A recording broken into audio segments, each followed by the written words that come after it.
Yaorana et bienvenue dans Manava. Nous nous émerveillons toujours à la vue d'une tortue dans le lagon ou en voyant des tourterelles dans notre jardin. Mais ce privilège demande des précautions pour les approcher, quand c'est autorisé, et pour les protéger. Et nos invités du jour vont nous en parler. J'accueille aujourd'hui Christophe Brocherieux, qui est chef de projet milieu terrestre à la direction de l'environnement, la DIREN. Caroline Blanvillain, qui est chargée des oiseaux terrestres à la SOP, donc la Société d'ornithologie de Polynésie, et rédactrice du Guide des oiseaux de Polynésie française. Et Simon Bonjour. Ducatès, qui est chargé de recherche au sein de l'Institut de recherche pour le développement. Bienvenue à vous trois, ravi de vous accueillir sur ce plateau. Caroline, on va commencer par toi. Explique-nous ce qu'est la SOP, donc la Société d'ornithologie de Polynésie, et quelles sont ses missions. Donc, elle a deux noms, comme tout Polynésien qui se respecte. On parle aussi d'association Manou. Donc, c'est une ONG qui a pour but de sauver les oiseaux sauvages de Polynésie française. Donc, nos missions, c'est pas de protéger les espèces qui ont été introduites en Polynésie, mais on parle bien des espèces indigènes ou endémiques, celles qui sont arrivées par elles-mêmes depuis des millions d'années pour certaines d'entre elles, et qui sont malheureusement dans un état pitoyable, on va dire, parce qu'en fait, il y a déjà 50 espèces d'oiseaux terrestres qui ont disparu.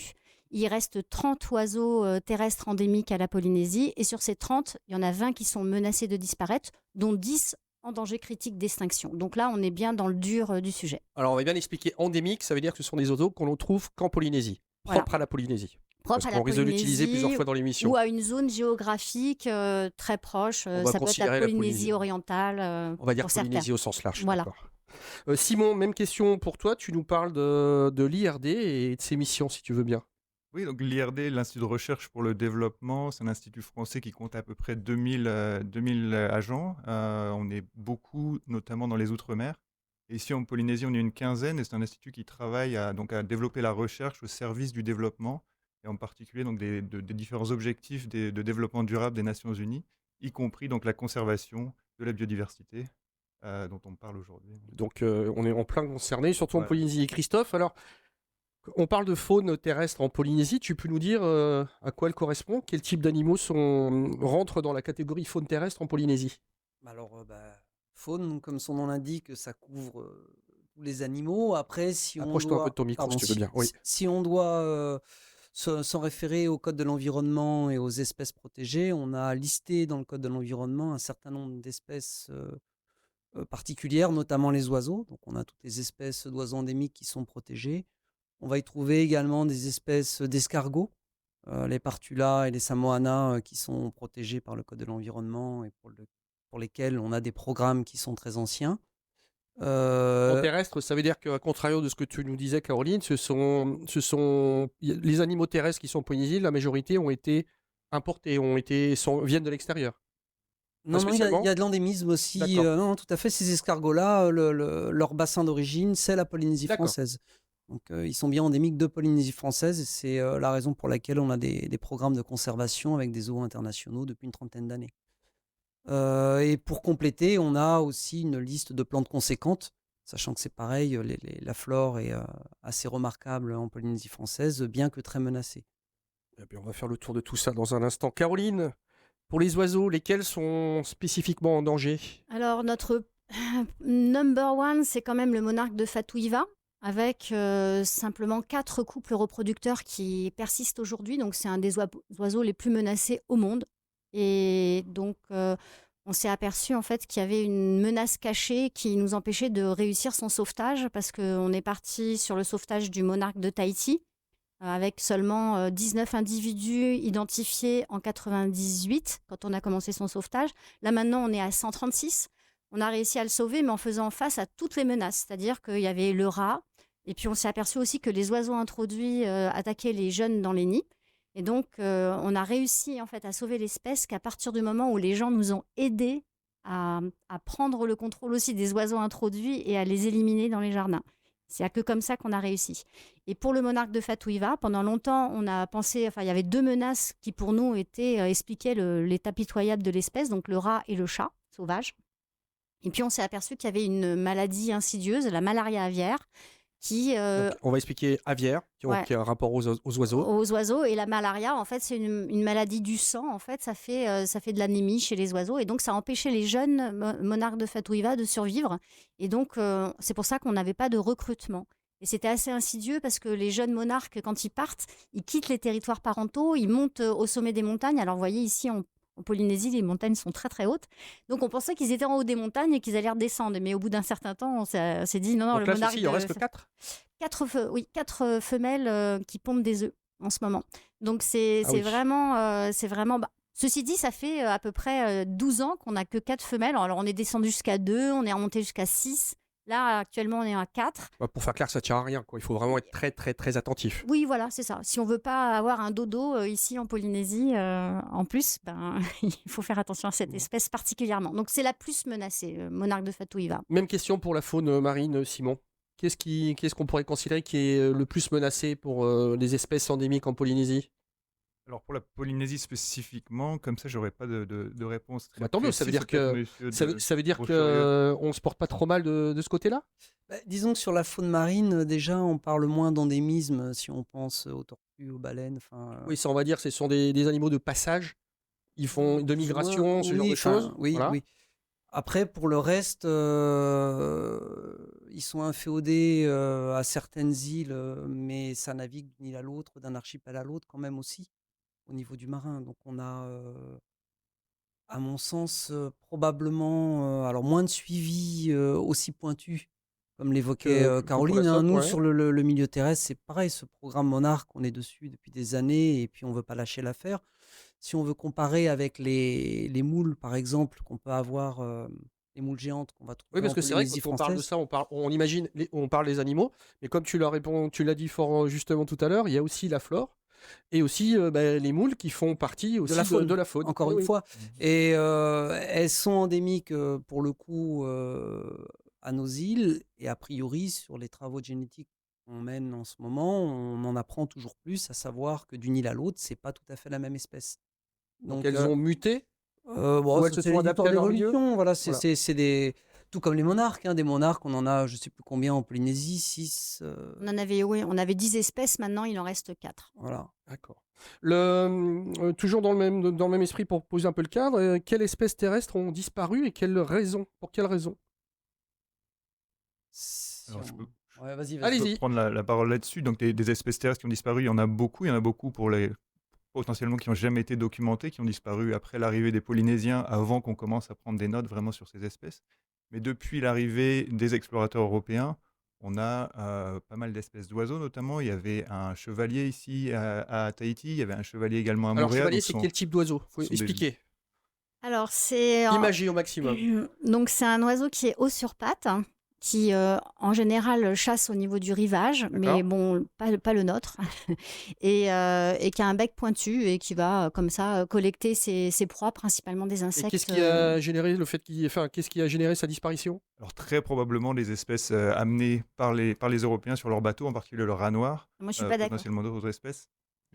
Non, en fait, si tu veux, pour moi, on va le éviter, on va chevalier. expliquer, on va éviter la baston tout de suite. Non, mais Ouais, chevalier, d'accord. chevalier et gallicolombe, qui étaient les espèces les plus présentes partout au Tuamotu. Il y avait plusieurs dizaines d'îles qui possédaient ces deux espèces.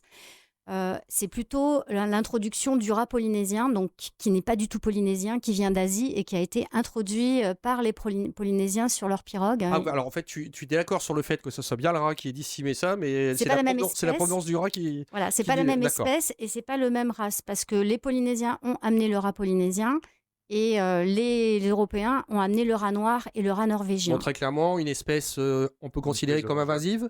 Tout à fait. Voilà, et qui s'en est pris à ces oiseaux Qui a qui, eux, affecté ces étaient pas oiseaux. habitués à ça, j'imagine. En Voilà, plus. ce sont des oiseaux. Les chevaliers sont certains exemples parmi d'autres. Après, on peut débattre de savoir quel rat exactement Ouais, est on qui est va considérer que responsable. c'est le mais je pense rat, que oui, c'est- voilà. Mais donc, il y a plusieurs espèces qui ont été affectées très fortement par ces espèces introduites, qui, elles, arrivent avec des capacités très différentes. Elles ont évolué dans des environnements différents et elles entrent dans ces milieux insulaires où les espèces, notamment ces oiseaux, ont évolué sans prédateurs terrestres Oui, donc, voilà, directs. c'est ça. Donc, Donc, ils ne savent pas comment réagir en face d'un rat, en face d'un chat. et donc ils sont très très vite impactés, Et très très peut-être fortement. aussi, j'imagine, pour ce qui est de leur nicher, ils les mettent pas aux mêmes endroits, ils vont les mettre dans les endroits accessibles aux rats, Sur le alors qu'ils sol, habitent au sur Exactement. le niveau du sol, sol et ce genre de pour choses. certaines espèces, ouais. Exactement, ouais. Et après, Euh, le chevalier, il est super touchant parce que lui, c'est un des plus vieux, c'est un de ceux qui est arrivé en premier en Polynésie française et c'est le plus naïf. Donc, quand vous arrivez dans une île où il y a des chevaliers, ils accourent, ils viennent vous voir et après, ils font une petite danse d'arrivée. Ils sont hyper touchants. Donc, ça, ça, donc le ça aurait de la gueule moindre, de voir le ça à moindre l'aéroport à 5 h du matin, mais bon, c'est pas prévu encore. bah voilà, mais C'est le compliqué. moindre prédateur, il s'en sortent Oui, pas, voilà, oui. quoi. Mais alors, tu parles d'oiseaux qui sont arrivés, on est quand même au milieu du Pacifique. Alors, comment ces oiseaux arrivent? Comment est-ce qu'on migre soit d'Asie, soit, je vais peut-être pas dire d'Australie, ça fait loin, mais on va dire d'Asie, ou peut-être de Ah, Hawaï, mais il y ou a ce tous genre de les choses? choix sont dans la nature, parce qu'il y en a qui sont arrivés par Hawaï par exemple, les rousserolles. On va prendre la rousserolle de Tahiti et celle de Moorea. Celle de Tahiti, je crois qu'elle est arrivée donc par l'Australie, la Guinée-Bissau et tout ça, et hop, En elle est fait, à chaque arrivée. fois, ils font en sorte de trouver des îles Et pour se poser. l'autre est arrivée par Hawaï, celle de Moorea. Et après, c'est posé, voilà. Donc, Et il y a une époque où il y a eu de la glaciation, une baisse du niveau de la mer et des étapes possibles. Donc, il y avait des îles qui, elles, effleuraient ou étaient encore là, ils pouvaient se poser et en clair se reposer. À Et l'époque où il continuer. n'y avait pas l'occupation Et humaine. comme on parle du bécasso, en fait, le bécasso, qu'est-ce que c'est à la base? C'est un oiseau qui était migrateur, qui venait hiverner en Polynésie. Puis D'accord. après, il a trouvé les îles tellement chouettes qu'il est resté à vie. Et après, il a acquéri ce qu'on appelle la peur de l'eau, la peur de la mer, et il est pas reparti. Ah, incroyable La ça. maman. Donc, il avait l'habitude de passer au-dessus des océans, ça lui posait pas de problème. Voilà. Et ensuite, avec le temps, ça Bah, il y a s'est une- complètement inversé. Voilà, il y a une population qui s'est plu, qui est restée de manière permanente en Polynésie, qui n'est jamais repartie, qui s'y reproduit. Et C'est donc, l'histoire de l'évolution des espèces et de l'isolement de la Polynésie française du reste des D'accord. continents, en fait. Que ce soit Alors, pour les plantes, les oiseaux et le reste. Hein. c'est ça. j'ai vu Caroline qui avait en fait, parce que c'est quand même aussi, on veut dire, le thème, c'est les espèces en voie de disparition. Et j'ai vu il existait différents statuts pour classer les risques de certaines espèces d'oiseaux. Donc j'ai vu danger critique d'extinction, danger d'extinction, espèces vulnérables à l'extinction et espèces quasi menacées. Ça, Voilà. ce sont les 4 niveaux. Alors ça, c'est des niveaux internationaux, mais au niveau du pays, on a la liste A. Catégorie A, catégorie B. Qui Vous avez repose, simplifié. oui, en partie. Mais après, ça repose sur à peu près les mêmes critères. On va dire. Après, c'est beaucoup plus intéressant la liste A parce que ça inclut aussi des sous-espèces qui sinon ne seraient pas protégées si on regarderait leur statut Ça, c'est mondial. une chose. Et à contrario, pour l'avoir fait sur les plantes, on a 200 et quelques plantes en danger critique d'extinction. Mais pour certaines, dans des milieux qui sont finalement pour le moment préservés. Donc, on ne va pas ajouter des listes selon les critères de l'UICN, alors que le contexte polynésien fait que l'espèce, pour le moment, elle est encore préservée. Donc c'est très Et à utile. contrario, voilà, il y a des espèces qui, selon les critères UICN, comme elles sont indigènes, n'ont pas été évaluées et ont toute leur place dans les listes du Code de l'environnement. Alors, en restant sur, on va dire, sur les moyens de protection et les classifications, on parle régulièrement de la Convention de Washington. Est-ce Oui. que donc ça c'est une loi protégeant les espèces. Une des plus connues, c'est la Convention de Washington, on va dire. Non. Une des plus connues pour le. Oui, elle est très pour- connue. Pour vous, peut-être pas, mais pour les novices Oui. comme nous. Pour le commerce. Oui, me dis pas non comme ça, laisse-moi finir. Et tu verras que, en fait, est-ce que tu peux nous expliquer son utilité et son application en Polynésie? Oui, là, c'est en fait la Convention de Washington, elle est utile parce qu'elle désigne des espèces dont le commerce est réglementé, enfin Ou interdit. surveillé ou interdit. En fait, il n'est pas à proprement parler interdit, puisque finalement, avec des permis CITES, on peut, mais ça permet de tracer. Les choses peut-être les plus connues, ça pourrait être l'ivoire, qui a été à une époque exploité, travaillé, commercialisé. Donc il y a des objets qui sont connus, qui ont des permis CITES, et les gens voyagent avec leurs biens. Maintenant, aujourd'hui, c'est interdit. En fait, c'est parce que les objets ont été produits ou travaillés À une époque, avant que la Convention de Washington ne soit appliquée. Mais en fait, donc, si vous avez un objet en ivoire, mais qui date de et 52, qui a son permis, qui date de 52, oui, il n'y a qui pas est de souci. traité, oui. Mais ensuite, c'est interdit. C'est ce que tu permets. C'est ce que ça. voilà. Et là, à contrario, ça va éviter tout le système trafics. de trafic. Voilà, C'est pour ça. compléter aussi, en fait, la liste de Washington, elle est utile quand c'est un trafic qui est à l'origine de la disparition de l'espèce. Or, ici, en Polynésie, c'est souvent pas le cas. C'est Non. souvent les espèces envahissantes introduites qui qui sont à l'origine de leur disparition. Est-ce que ça pourrait être appliqué ou applicable aussi pour le requin ou sur une partie de la planète, on consomme les ailerons et on les tue à la chaîne, Simon? Oui, tout à fait. Il y a de plus en plus de lois internationales à ce sujet-là. Je sais que la Polynésie en particulier a un moratoire sur la pêche au requin depuis 2006 ou 2007 qui fonctionne relativement bien. On commence à voir les effets positifs de ce type de législation. Et il y a plusieurs pays qui commencent à rentrer dans cette logique. Il y a des accords internationaux qui sont discutés encore très récemment sur ces questions. Tant mieux si les gens le comprennent, mais ça fait partie des choses à lister et qui justement peuvent... où la Convention de Washington a du sens. Pas encore? En fait, elle n'intervient pas dans ces conditions-là, parce que c'est sur le commerce international. Donc, ça va être au niveau des douanes et des transports internationaux que les contrôles se font. C'est pour ça qu'on a Pour les réagi, carapaces, ouais. Caro et moi, sur on va protéger les espèces indirectement un peu, mais c'est pas un programme de conservation à proprement parler, la Convention de Washington. C'est une convention internationale qui est un bel outil, mais Puisqu'il y a vous avez d'autres outils plus les précis. programmes de conservation sont beaucoup plus efficaces, ou de recherche qui vont apporter des éléments pour la conservation sont plus efficaces que la Convention de Washington. Caroline, quelles sont les erreurs fréquentes commises par la population et qui affectent le bien-être des oiseaux au quotidien? Alors la première erreur, en fait, c'est pas de leur faute, c'est un glissement écologique du fait de la disparition des oiseaux. Les gens ne connaissent plus leurs oiseaux à eux. Et ils ont l'impression que les merles des Moluques, les bulbules, les petits vinis qu'on voit dans les jardins, ce sont leurs oiseaux. Ça, c'est vraiment l'erreur la plus commune. Mais leurs vrais oiseaux, les endémiques, ils sont tellement mal qu'il en reste 2-3 dans une vallée bien précise de Tahiti, mais assez reculée, ou alors dans une île perdue des Tuamotu, où ils les verront jamais. Donc en fait, c'est plus un oubli qu'une erreur, et c'est peut-être aussi un problème d'éducation. Ils n'ont pas appris à l'école quels étaient leurs propres oiseaux, donc c'est normal qu'ils ne les connaissent pas. Mais cette méconnaissance fait qu'ils ne se rendent pas compte qu'ils ont des trésors à protéger et qu'il faut les protéger par la biosécurité. Voilà, je vais répéter, c'est un nom barbare, la biosécurité, mais c'est vraiment ce que le grand public peut faire pour protéger et respecter sa nature, c'est-à-dire arrêter de transporter des êtres vivants d'une île à une autre, d'un coin de Tahiti à un autre coin de Tahiti, parce qu'ils risquent d'amener des maladies, des fourmis de feu, des êtres introduits qui, eux, vont se propager dans le milieu, bien au-delà de leur jardin, et qui vont avoir des conséquences écologiques désastreuses. Ça, la biosécurité, tout enfant tétant le sein de sa mère devrait apprendre ce que c'est que la biosécurité s'il veut être un insulaire respectueux de son environnement. Est-ce qui n'est pas encore trop le cas? On y travaille. Ça avance. Ça avance, oui, vraiment. Moi, je suis Vraiment. contente. En termes de communication, peut-être aussi maintenant, c'est plus facile d'atteindre les gens et de leur expliquer? Alors, communication, on communique, on communiquait et nous communiquerons beaucoup, je trouve. Mais C'est bien politique comme réponse. non, mais c'est vrai qu'il y a des fois, on se dit, mais on répète toujours la même chose, ras-le-bol. Mais en fait, il ne faut pas lâcher. Il faut continuer, il faut continuer. J'entendais des gens impliqués dans le ramassage des déchets qui disent, on a bien conscience, nos grosses opérations avec plein de gamins, et on le refait l'année d'après, et on a les mêmes volumes que l'année d'avant. Mais au final, on le fait et on n'arrête pas, parce que c'est en allant ramasser ces cochonneries que les gens prennent conscience, et c'est par les enfants notamment que le message va vers les adultes qui sont souvent un peu moins réceptifs, on va dire, et c'est lentement mais sûrement que les choses changent. Et puis de toute façon, c'est en amont, quoi.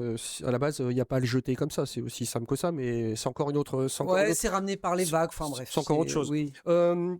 Comment est-ce qu'on pourrait imaginer, alors je ne sais pas si ça existe, mais on parle quand on voyage, que ce soit sur le continent africain, en Asie ou en Europe, il y a des parcs naturels protégés, ce genre de choses. Est-ce que ça existe en Polynésie ou est-ce qu'on peut l'imaginer? Il y a des espaces protégés. Alors, il y a différents types de protection. Le Code de l'environnement permet déjà de désigner des zones qui sont protégées. Donc, il y en a sur Tahiti, il y a le parc de Tefaiti, par exemple, qui est l'un des plus anciens. Sur les Tuamotu, on a la réserve de biosphère de Fakarava.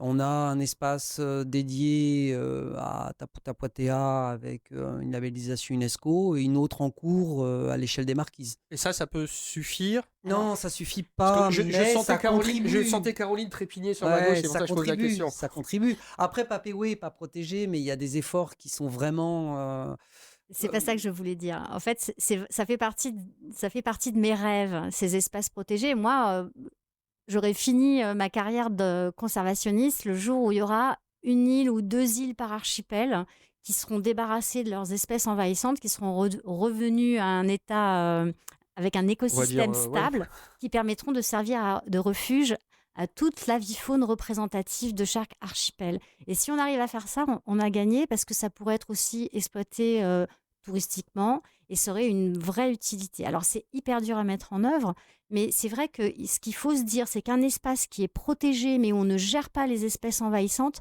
c'est un mouroir. D'accord. Ça sert à rien. Ouais. Donc, les espaces protégés doivent être gérés. Et ça, c'est quelque chose qui doit un peu... les gens doivent être conscients. Il suffit pas de mettre un label, en Polynésie en tout cas, hein, c'est protégé pour que ça soit protégé. Il faut aussi faire des actions pour nettoyer l'habitat, enlever les espèces envahissantes, les plantes envahissantes et aussi tous les animaux envahissants, les rats, les chats et tout ce qui va manger nos naïfs oiseaux endémiques. Il faut que ça soit enlevé parce que sinon, c'est pas durable. Ça, on va le faire tant qu'on aura une gestion régulière de ces pestes-là, on va arriver à les maintenir.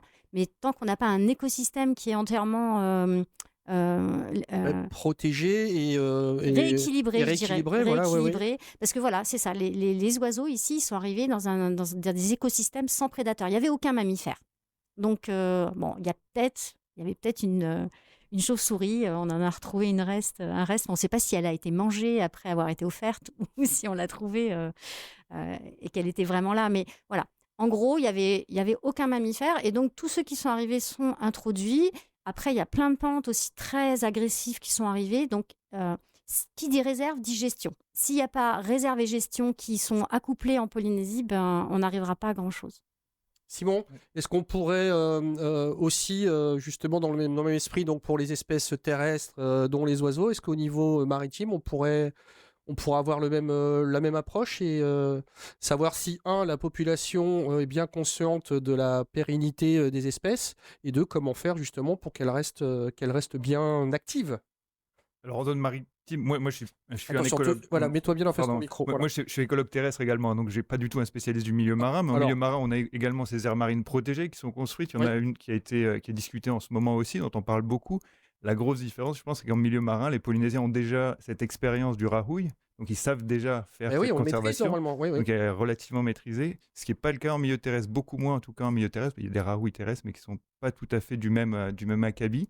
Donc je pense que la question est différente. Ce que disait Christophe Brocherieux également plus tôt, c'est que la problématique de conservation n'est pas la même en milieu marin non plus. On n'a pas les mêmes risques d'extinction immédiats pour les espèces qu'on retrouve en milieu marin que celles qu'on retrouve en milieu terrestre. La menace principale en milieu marin reste, il y a bien sûr la surpêche, et également le changement climatique qui est très important et qui à une échelle locale est plus difficile à gérer. Par contre, cette problématique des espèces envahissantes, c'est quelque chose sur lequel on peut vraiment faire quelque chose, on peut agir localement et ça marche, on le sait. Donc c'est vraiment plus en milieu terrestre, je pense, que ce type d'action peut être mené. Est-ce que le gouvernement est conscient de ça, et est-ce que la politique à venir est de mettre en place justement ce genre de, on va dire, de parc ou d'endroits privilégiés pour les espèces endémiques? Alors, le gouvernement fait beaucoup de choses. En fait, c'est un petit peu comme le petit caillou qui nous permet de soulever le monde. Ils contribuent à la hauteur de ce qu'ils peuvent, parce que quand même, il faut voir la C'était Polynésie pas une critique, française. c'est simplement pour comprendre ce qui est mis en place. La Polynésie française, c'est 118 îles, c'est un travail énorme. Donc, ils ont un énorme travail pour essayer de gérer. Donc, ils nous aident régulièrement. Et grâce à ça, on arrive à montrer qu'il y a un intérêt du pays dans la sauvegarde de ces espèces et à trouver des financements supérieurs qui nous permettent de faire plus de choses. Évidemment, s'ils nous aidaient plus, on serait content, mais on sait très bien que... Voilà. Il y a une prise de conscience qui est faite en amont et on avance de toute façon. De toutes les façons, il y a eu d'énormes progrès. Moi-même, au niveau des Polynésiens, au début, quand je faisais la sauvegarde du monarque de Tahiti, j'allais toute seule dans les vallées et on me disait, t'es la Taravana du village, il va t'arriver des malheurs. Maintenant, quand on fait des campagnes d'arrachage de Miconia, il y a une centaine de personnes qui viennent par an pour nous aider à faire ces campagnes d'arrachage. On a même 50 familles sur Paia et Punaouia qui nous aident à piéger les oiseaux introduits dans leur jardin et donc à sauver le monarque de Tahiti. D'ailleurs, c'est comme ça qu'on l'a sauvé, quoi. Donc, il y a eu une prise de conscience extraordinaire en un pas de temps.